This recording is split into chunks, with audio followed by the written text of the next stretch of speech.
ओवीस kitchen या recipe चॅनलमध्ये तुमचे स्वागत आहे. तर आज आपण भोपळ्यावरती पोहे टाकून अतिशय वेगळी रेसिपी करणार आहोत. यापूर्वी हा पदार्थ तुम्ही कधीच केला नसेल, पाहिला नसेल, पण जर एकदा केला ना तर ज्यांना भोपळा आवडत नाही ना ते सुद्धा अगदी मागून मागून खातील, इतका जास्त चविष्ट हा पदार्थ होतो.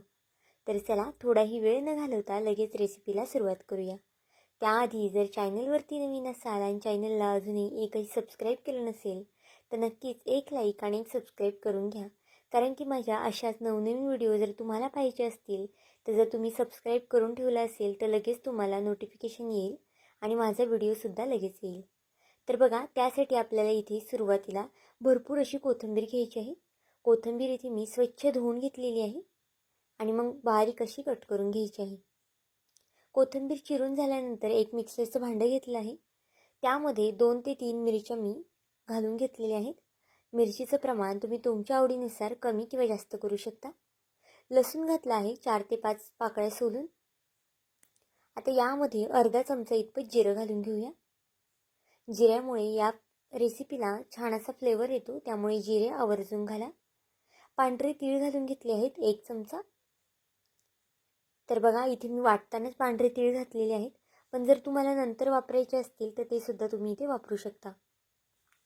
आता वाटण इथे वाटून घेतलं आहे एका साईडला. तोपर्यंत मी एका पातेल्यामध्ये पोहेसुद्धा भिजत घातले आहेत. आता इथे मी 1 मोठी वाटी इतपत पोहे भिजत घातले आहेत. आता पोह्यामध्ये आपल्याला थोडंसं पाणी ठेवायचं आहे भिजत घालताना. पूर्णसुद्धा पाणी निथळून काढायचं नाही, म्हणजे पोहे आहेत ना ते अगदी मऊसूत असे भिजले जातात. तर बघा, छान आपले पोहे भिजलेले आहेत. आता एका बाउलमध्ये काढून घेऊया. रेसिपी खूप जास्त वेगळी आहे, पटकनी बनणारीसुद्धा आहे आणि तितकीच जास्त पौष्टिकसुद्धा आहे.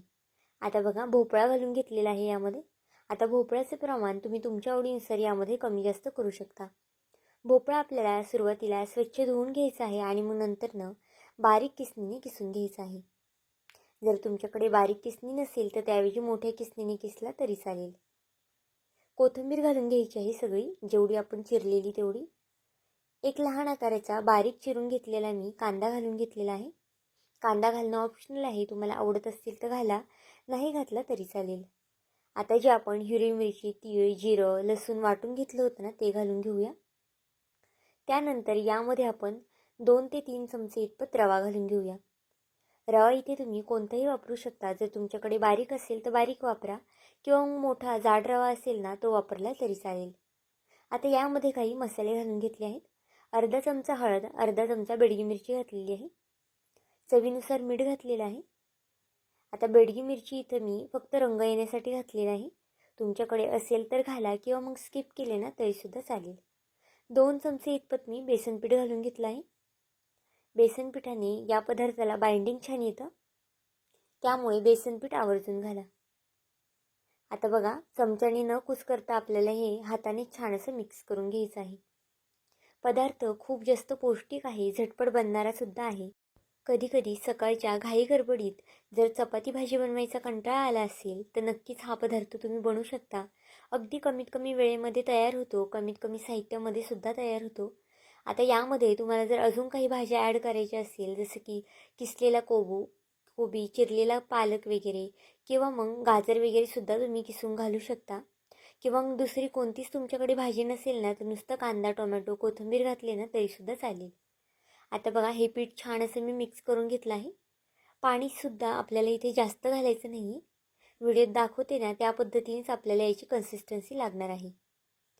आता जे आपलं पीठ आहे ना ते तयार झालेलं आहे. आता गॅसवरती एका साईडला पॅन तापत ठेवूया. आता हा पदार्थ तुम्ही पॅनवर सुद्धा करू शकता किंवा मग तव्यावरती सुद्धा करू शकता. अजिबातच खाली चिटकत वगैरे नाही. आता पॅनला थोडंसं तेल लावून घ्यायचं आहे. आता सुरुवातीला आपल्या इथं थोडंसं जास्त तेल लावायचं आहे, पण जर नंतरचे आपण जे थालीपीठं करणार आहोत ना ती अगदी पटकनी निघतात, तेल नाही लावले तरीसुद्धा. आता बघा, चमच्याने मी 3 चमचे बॅटर यावरती घालून घेतलेलं आहे. आता हाताने छान असं हलक्या हाताने आपल्याला हे थापून घ्यायचं आहे. तर बघा, जास्तसुद्धा जाड ठेवायचं नाही, छान पातळच आपल्याला हे थापून घ्यायचं आहे. जर हाताला चिटकत असेल किंवा मग भाजत असेल ना तर थोडंसं हाताला पाण्याचा हात घ्या आणि पुन्हा हे छान असं थापून घ्या. तर इथे बघा, व्हिडिओत दाखवते त्या पद्धतीने छान असं थापायचं आहे. आणि अगदी पातळ असं थापून घ्यायचं आहे. कढईने इथे मी पुन्हा थोडंसं तेल सोडून घेतलं आहे. तेलाच्या ऐवजी तुम्ही बटरचा किंवा मग तुपाचा वापर केला तरी चालेल. आता झाकण ठेवून 2 मिनिटासाठी याला वाफ काढून घ्यायची आहे. अगदी 3 ते 4 मिनिटं लागतात एक डोसा व्हायला. अगदी कमीत कमी वेळ लागतो. सकाळच्या घाईच्या गडबडीत तुम्ही हा नाश्ता नक्कीच करू शकता. किंवा मग कधी रविवारचं पोहे किंवा उपमा खाऊन सगळ्यांनाच कंटाळा येतो, इडलीसुद्धा खाऊन. तर नक्कीच हा वेगळा नाश्ता तुम्ही बनवू शकता. पोटभरीचं सुद्धा आहे आणि पौष्टिकसुद्धा आहे. तर बघा, एक साईड पलटी करून घेतलेली आहे. छान असा सोनेरी रंग येईस्तोपर्यंत आपल्याला हे भाजून घ्यायचं आहे. याला तुम्ही दुधी भोपळा आणि पोह्याचं थालीपीठसुद्धा म्हणू शकता किंवा मग नुसतं कांदा टोमॅटो घालणार असाल तर पोह्याचं थालीपीठसुद्धा याला नाव देऊ शकता.